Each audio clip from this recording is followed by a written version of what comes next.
So hi guys, I just got back from seeing The Dark Knight Rises, and 2 days ago I saw The Amazing Spider-Man, so I'm going to do a review for The Amazing Spider-Man and The Dark Knight Rises, separately of course. And I'm going to try and not compare them because they are different movies. They do have a different tone, a different setting completely. But I've had 2 days to kind of mull over The Amazing Spider-Man, and I'm just going to say that I never read any of the Spider-Man comics. I never watched any TV show. The only real experience I've had with Spider-Man is, the other set of movies before the reboot with Toby. I don't know the actor's name. That's how much I care for those movies. Uh, I thought the first one was very boring. It was just a slog to get through. I did dislike the second one even more, and the third one I didn't even try and watch it because by that point I was just so turned off by the entire series that I just didn't care. So yeah. So first of all, I want to talk about what The Amazing Spider-Man is about, and I saw it in 3D by the way. And this film is not made by 3D, but there are certain moments which do look really cool in 3D. But I wouldn't bother paying the extra price just to see it in 3D. There's nothing amazing special, and it does take quite a bit of the colour. And I think that the film purchases a lot of atmosphere and a lot of experience from its colour usage. Oh, my mouth. Oh. Anyway, so I don't really know much about Spider-Man as a character. I just know that he's a guy with a lot of responsibility, from the last films. But I kind of thought Andrew Garfield was a bit of a weird choice to cast. Andrew Garfield to me has always been this, immature boy kind of thing. And Emma Stone, I've only seen her in Easy A and that film with Jonah Hill. Was it Superbad? I think it was Superbad, yeah. And I've never really taken her seriously apart from, well, I've just seen her as a comedy actress really. But I've got to say that she did bring a freshness and an innocence to the character of Gwen Stacy. And I like the fact that she was sort of a point of gravity for Peter. And Peter himself, I thought he was a bit too much of a cliche stereotype for me. People say that, the film does go by the comic books, and I don't know what he's like in the comic book, but for me he just seemed too clever, too introverted. He didn't really seem the kind of guy who wanted to accept help from other people. And I understand that he's got this kind of complex where, he was brought up alone without any family really, with his aunt and his uncle, because his parents disappeared. But considering he was going through a hard time, obviously he was kind of an outcast at school, he was getting into fights, he was getting bullied, and now he's got this whole, Spider-Man thing going on. He's a bit more of an outsider, but I thought he would have benefited personally from having a couple of friends around him, but his whole world seemed to revolve around this girl, and personally for me that was really unhealthy. I was like, really? She your only point of contact in the outside world apart from this crazy scientist? So yeah, I think he was likeable overall. It was really cool to see him, flying around, doing his action thing.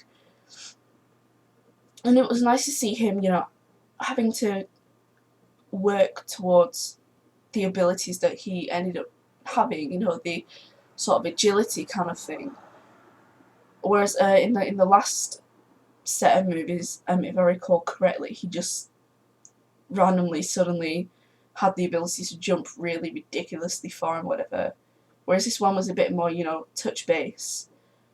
One of the things I do have to say about, as I do find Peter a cliche, is also I felt the nemesis, Dr. Connors. I think he's Dr. Connors. Is it Doctor? Anyway, Connors. I'll just call him Connors. I thought he was very, very, very stereotypical. I could see him coming from a mile off. As soon as he came on screen, I thought, yeah, that's going to be the guy who's going to be a bad guy. And lo and behold, it did happen. One of the things that I really disliked, and I felt they could have changed if it was like this in the comic book, is that there's this kind of formula where you have like a good guy, a scientist, a guy who's got a lot of knowledge, a lot of power with that knowledge, and he kind of becomes corrupted by this this power and tries to enhance humanity, and then starts to use stupid words like, you know, puny, filthy humans, you're pathetic, blah blah blah. That whole kind of thing makes me cringe personally, and I was disappointed to see that, you know, in this movie.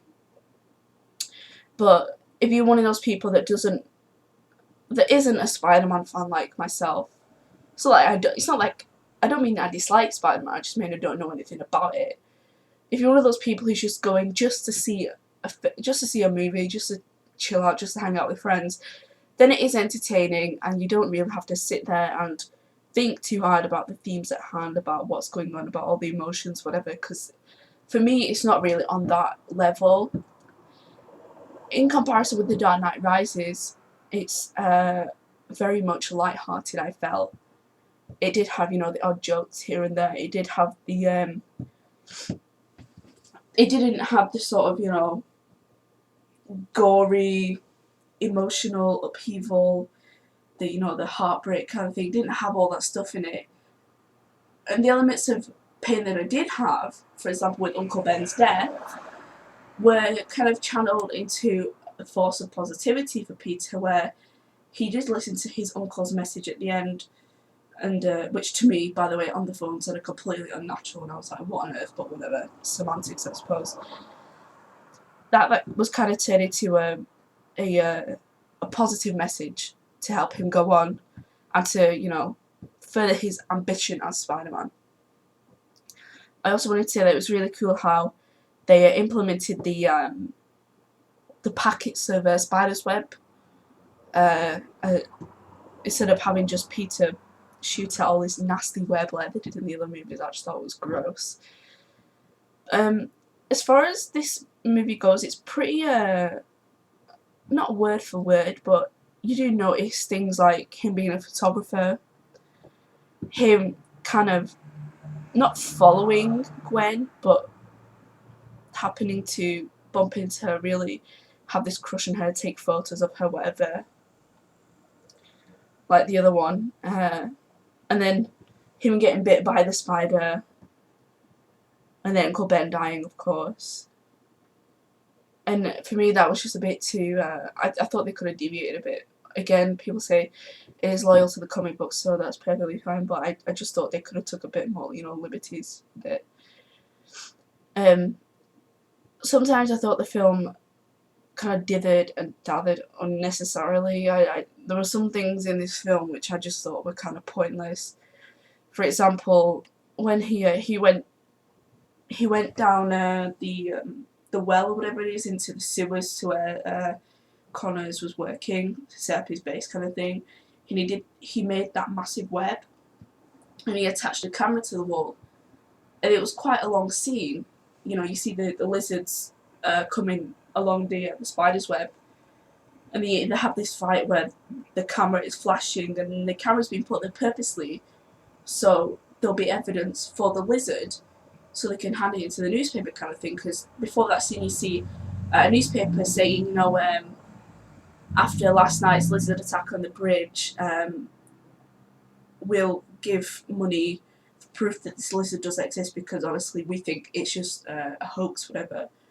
So he, you know, Spider-Man, Peter, he does see the lizard as a threat, so he takes matters into his own hands to take pictures, I think, kind of prove his point.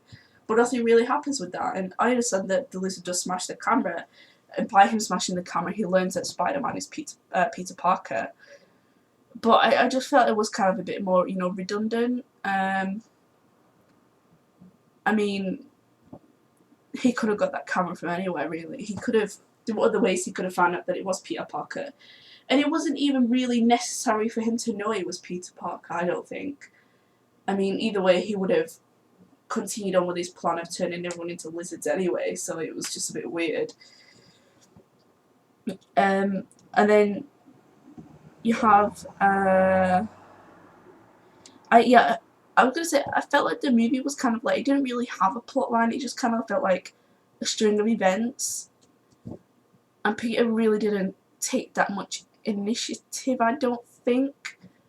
People are going to say, like, oh, what are you on about? He did fight crime. Yeah, he did fight crime and stuff like that. But for me, he just kind of, he did it because he could, not because he had any real purpose or any idea of, like, going after Connors. I think he kind of let the issue escalate until it was a point where he had to stop him.